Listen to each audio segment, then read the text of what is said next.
రెండో విషయం ఏం చెప్తా ఉన్నంటే సోదరులారా, తీన్మార్ మల్లన్న మీద కేసులు ఉన్నాయి. ఎందుకు? ఈ ప్రజల హక్కుల కోసం అడిగినందుకు, ఈ పిల్లలకు ఉద్యోగాలు ఇవ్వమన్నందుకు, వీళ్ళకు సరైన సకాలంలో జీతాలు ఇవ్వమన్నందుకు నా మీద కేసులు పెట్టాడు. సరే 20 కేసులు ఉన్నాయి. నేనంటే ప్రజల కోసం పోరాట చేశాను. నీ చెల్లి ఎందుకు పోయింది జైలుకు?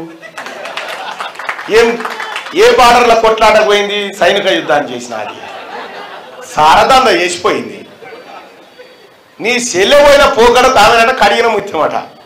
కేసీఆర్ అంటాడు ఆమె కడిగిన ముత్యం అంటాడు.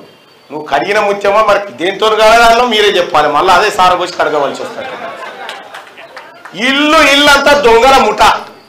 కేసీఆర్ ఇల్లంతా దొంగల ముఠ.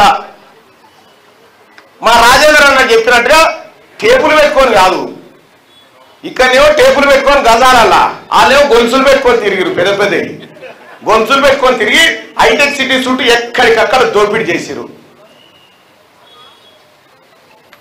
మీసం వెలెత్తాడు కానీ మీసాలు లేవు వాళ్ళకి. ఇగో ఇటువంటి డైలాగులు కొట్టి జనాన్ని అనేకమైనటువంటి కన్ఫ్యూజన్. తీన్మార్ మల్లన్న మంచోడా కాదకి జనాన్ని అడిగితే తెలియరా? ఈ హనుమకొండ చౌరస్తా కాడికి వస్తావా? కేసీఆర్ నువ్వు అవుతానా నేను అవుతాను నిలబడదాం, ఓ చెప్పాలా పెడదాం.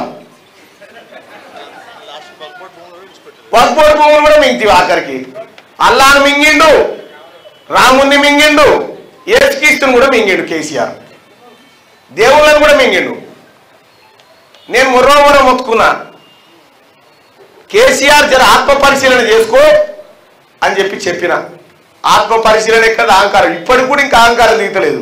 ఏమంటే ప్రజలే తప్పు చేసిరా, మాదేం పోయింది అంటుడు. ఇప్పుడు ఎక్కడైనా కోట్లు లేకపోతే ప్రజలు తప్పు చేసినట్ట.